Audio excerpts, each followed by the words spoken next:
স্বপ্নে কেউ যদি হুজুর দেখেন তবে এর কোন ফজিলত কি আছে?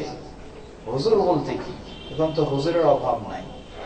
সাইদাবাজিও হুজুর, দেওয়ানবাগিও হুজুর, আরো বহু রকমের হুজুর। এর দ্বারা প্রশ্নের উদ্দেশ্য যদি নবী সাল্লাল্লাহু আলাইহি ওয়াসাল্লাম হয়ে থাকে, তাহলে জবাব, স্বপ্নে কেউ যদি নবী সাল্লাল্লাহু আলাইহি ওয়াসাল্লামকে দেখেন তবে এর কোন ফজিলত আছে কি? জবাব, কিছু জাল হাদিসে বর্ণনা দেওয়া হয় যে স্বপ্নে নবী সাল্লাল্লাহু আলাইহি ওয়াসাল্লামকে দেখবে সে জাহান্নামে যাবে না, এরকম কিছু হাদিস বর্ণনা করা হয়, কিন্তু সেই হাদিসগুলি সহিহ নয়। কোন ব্যক্তি যদি স্বপ্নে রাসূল সাল্লাল্লাহু আলাইহি ওয়াসাল্লামকে দেখে আর তার জীবনে সে দিন ধর্ম মেনে না চলে, তাহলে কি তার পক্ষে জাহান্নামে যাবে না জান্নাতে যাবে এটি বলা সহজ? এখন কখনো নয়। একজন মেয়ে মানুষ, সে দাবি করে রাসূল সাল্লাল্লাহু আলাইহি ওয়াসাল্লামকে স্বপ্নে দেখেছে, অথচ তার জীবনে পর্দার কোনো গুরুত্ব নেই, তাহলে কিভাবে হতে পারে? তার জীবনে সালাতের কোনো গুরুত্ব নেই, তার জীবনে দ্বীনের কোনো গুরুত্ব নেই, তার জীবনে হারাম হালালের কোনো গুরুত্ব নেই, এত সহজ নয়। দ্বিতীয় বিষয়, এখানে স্বপ্নে দেখা, রাসূল সাল্লাল্লাহু আলাইহি ওয়াসাল্লামকে স্বপ্নে দেখা, এটি একটি অন্য বিষয় রয়েছে। আমাদের কেউ কেউ দাবি করেন যে খুব সহজে স্বপ্নে রাসূল সাল্লাল্লাহু আলাইহি ওয়াসাল্লামকে দেখে। আসলে সহজে স্বপ্নে দেখা রাসূল সাল্লাল্লাহু আলাইহি ওয়াসাল্লামকে এত সহজ নয়। রাসূল সাল্লাল্লাহু আলাইহি ওয়াসাল্লামকে স্বপ্নে দেখা যেতে পারে, অসম্ভব নয়।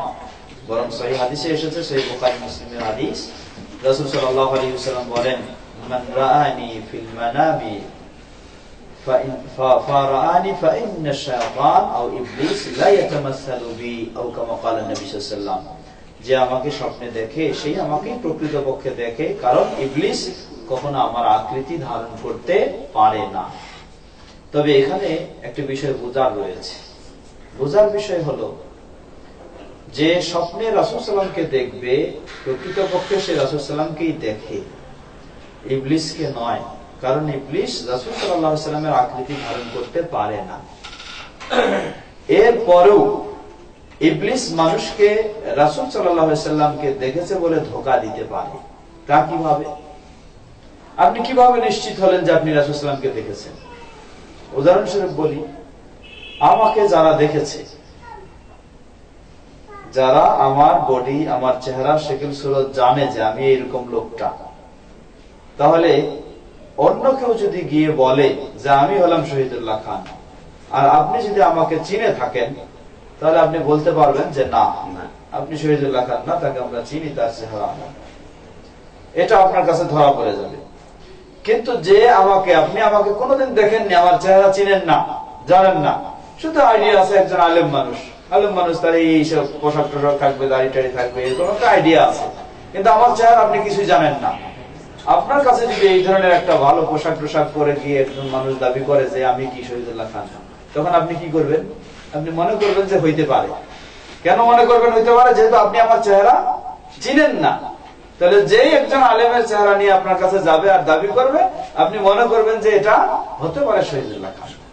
তো বিষয়টা হলো এইরকম, ইবলিস কখনো রাসূল সাল্লাল্লাহু আলাইহি ওয়াসাল্লামের আকৃতি ধারণ করতে পারবে না। কিন্তু কোন মানুষ যদি দেখে স্বপ্নে একজন ভালো মানুষের মতো, সাদা কাপড় পরা, দাঁড়িয়ে আছে, মুখ আছে ইত্যাদি, এই ধরনের দেখলেই তার মনে হবে যে এটা বোধহয় কি রাসূল সাল্লাল্লাহু আলাইহি ওয়াসাল্লাম। আসলে রাসূল সাল্লাল্লাহু আলাইহি ওয়াসাল্লামের প্রকৃত চেহারা সে নমুনা কিছু জানে না। তাহলে ইবলিস তাকে রাসূল সাল্লাল্লাহু আলাইহি ওয়াসাল্লামের নাম দিয়েও কি করতে পারে? ধোঁকা দিতে পারে। এই বিষয়টি মনে রাখতে হবে। রাসূল সাল্লাল্লাহু আলাইহি ওয়াসাল্লামের আসল আকৃতি ইবলিস কখনো ধারণ করতে পারবে না, কিন্তু একটা ভালো মানুষের মতো আকৃতি ধারণ করে আপনাকে গিয়ে বলতে পারে আমি রাসূল। যখন আপনি কি করবেন না, রাসূলের প্রকৃত আকৃতি আপনি জানবেন না, তখন আপনিও মনে করবেন যে হ্যাঁ এরকম সুন্দর চেহারা, তো এটাই তো হইতে পারে। এই বিষয়টি মনে রাখতে হবে। তো তাই রাসূল সাল্লাল্লাহু আলাইহি ওয়াসাল্লামকে স্বপ্নে দেখা সম্ভব, কিন্তু অনেকজনের রয়েছে, দেখবেন যে তার সালাত নাই, সিয়াম নাই, কিছু নেই, আপনার কাছে আসে দাবি করে আমি দেখলাম রাসূলকে স্বপ্নে। আসলে সে রাসূলকে দেখে নাই, দেখছে ইবলিসকে।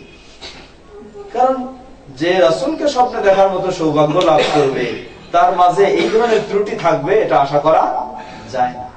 আল্লাহ তাআলা